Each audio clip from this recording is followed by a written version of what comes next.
JKLF का area commander Farooq Ahmad Dar उर्फ Bitta karate, जिसने एक टीवी चैनल के लिए दिए गए इंटरव्यू में खुद कहा कि उसने एक लगभग 40 कश्मीरी पंडितों की हत्या की और सबसे पहली हत्या बिजनेसमैन सतीश टिक्कू की और इस समय दिल्ली में सतीश टिक्कू के बड़े भाई रमेश टिक्कू जी हमारे साथ हैं।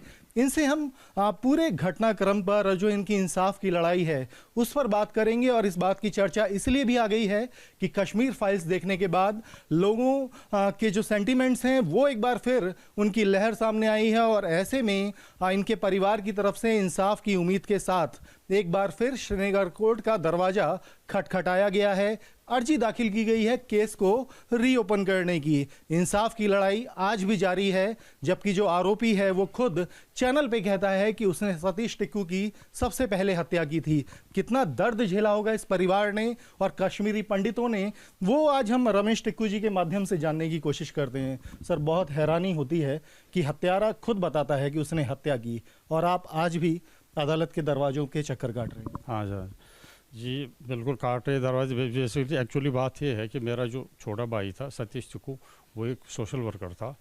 उन्होंने अपनी लाइफ में बहुत अच्छे काम किए हैं कि उसने वहाँ पर एक मंदिर था, मोगलेश्वर मंदिर था, बीच झील में था। वहाँ पर साल की बात है सर, हम थोड़ा डिटेल। 1988 की बात है।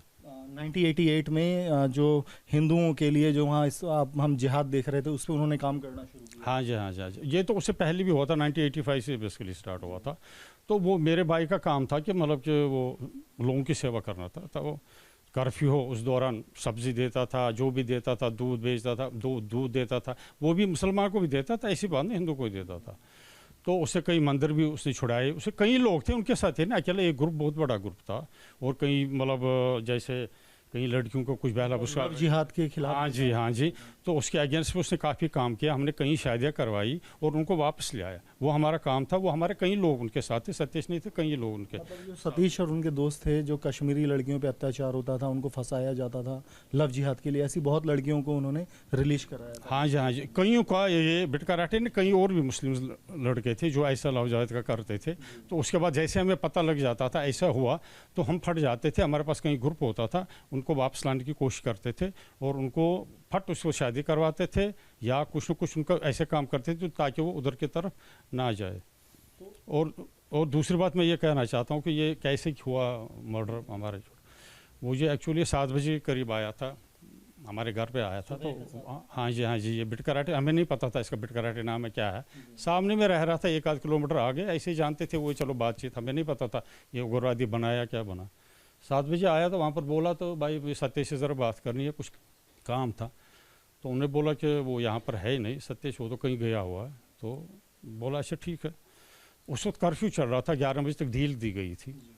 तो जैसे वो नींद से उठा 1-8 घंटे के बाद, तो उसको बोला कि भाई कोई आया था तुझे ढूंढने के लिए, तो ज़रा उसने बोला मुझे उठाना था, कोई होगा, कोई बात क्या पता, इसको कर्फ्यू चल रहा। उसने बोला नहीं। तो वैसे ही वो बाहर निकला, उसके ऊपर फ़ैरन पहना हुआ था, फ़ैरन कश्मीरी कहते और कांगड़ी थी। तो अंदर ऐसे बंद था और मूली, उसने, मेरी एक कज़न सिस्टर थी वहाँ पर, वो मूली साफ़ कर रही थी, वो मूली खा के निकला। तो हाँ, वो अंदर थे हाथ उसके। जैसे वो थोड़ा सा ही 10-12 घर छोड़ के वो राइट साइड में छुपा हुआ था, उसको पता था ये निकलेगा। जैसे उसने देखा हुआ उसको, तो उसने फट उसको यहाँ पर शूट कर रही। उसके बाद उसने उसको पकड़ने की कोशिश, ऐसे कांगड़ी यूँ उठा के उसको पकड़ने की कोशिश की थी, लेकिन उसने फिट उसके शूट कर दिया। 7 गोलियाँ मेरे भाई को लग गई, जो ऑन स्पॉट ही डेथ हो गई। उसके बाद भी हमने हॉस्पिटल भी ले गए थे उसको, लेकिन वहाँ उन्होंने मृत्यु घोषित कर दिया। इसके बाद जब आपके परिवार पे एक कहर टूटा, छोटे भाई जो बिजनेसमैन भी थे, अच्छी खासी पढ़ाई लिखाई की थी, जैसा हमें पता चला, माँ बाप ने उनके ऊपर लाखों रुपए लगाया अपने टाइम में, कल उम्मीद थी कि अच्छा बन जाएगा। तो वो हम साथ कर चुके थे। हाँ जी, हाँ जी, हाँ जी, वो तो समाज सेवा भी, बिजनेस भी कर रहे थे। तो ये शुक्र है कि चलो शादी नहीं हुई थी, शादी होती वो बेचारा वो परिवार भी समझ लो एक अनाथ ही हो जाता है एक किस्म का। तो ये है कि हाँ जी, हाँ जी। तो उस वक्त क्या है कि मतलब हालत क्या ख़राब हो ही जाती अगर कुछ होता। सतीश की उस समय उम्र कितनी थी?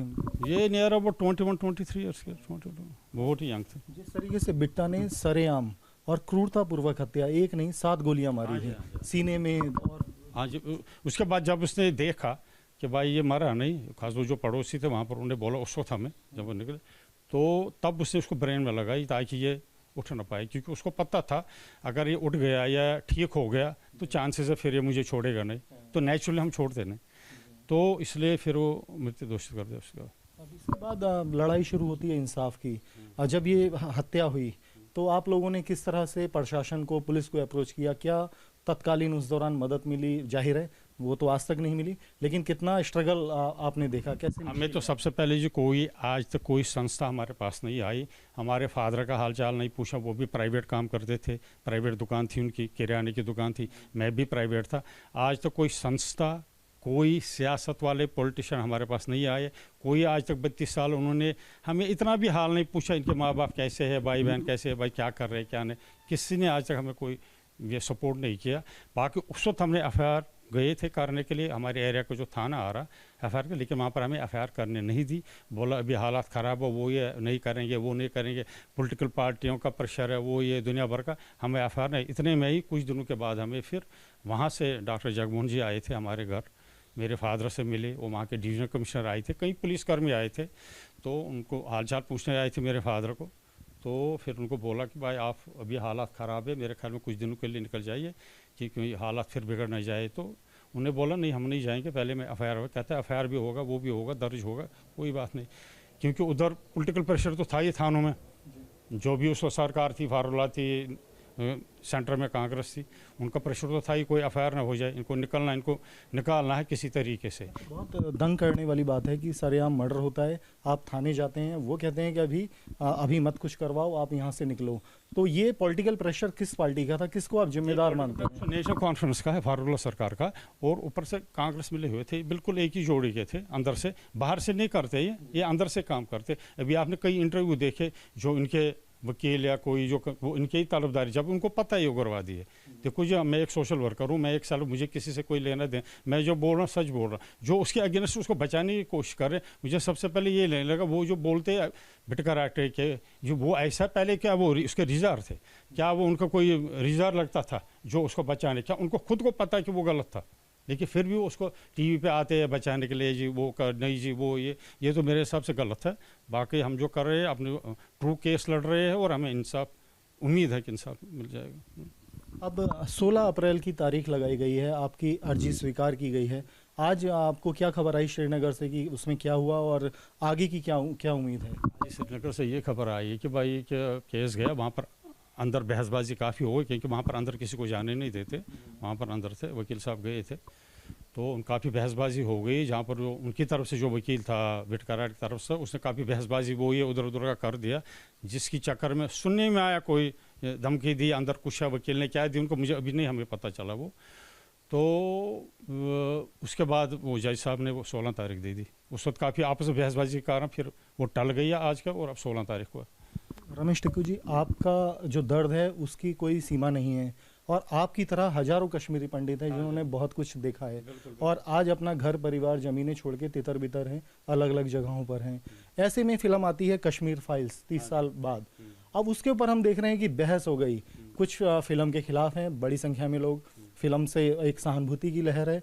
फिल्म को देखकर आपको क्या लगता है, क्या जो कश्मीरी पंडितों का दर्द है वो अभी उस फिल्म जैसा कि कहा जा रहा है फिल्माया गया है, हकीकत आप थोड़ा सा और विस्तार में बताएं? देखो जी, कश्मीर फिल्म जो बनी है ये तो 100% ट्रू है, इसमें कोई शक नहीं, मगर ये बनी है मात्र 5%, मैंने आपको 5% बनी है, जो दर्द है उसका सिर्फ 5% है ये। अभी अगर पूरा इसमें हकीकत करेंगे तो इसको तो कई पार्ट बन जाएंगे, जो रियलिटी पच जाएगी पूरे वर्ल्ड को, पूरे हिंदुस्तान को पता है रियलिटी क्या है वहाँ पर, जो छुपाया गया, खासतौर उसके जिम्मेदार पॉलिटिकल वाले, क्योंकि पॉलिटिकल ही छुपाती है, और तो कोई छुपाता, आम आदमी नहीं छुपाता, इसमें पॉलिटिकल का मेन सपोर्ट जिसका हो तो वो तो छुप ही जाता है, बस यही है।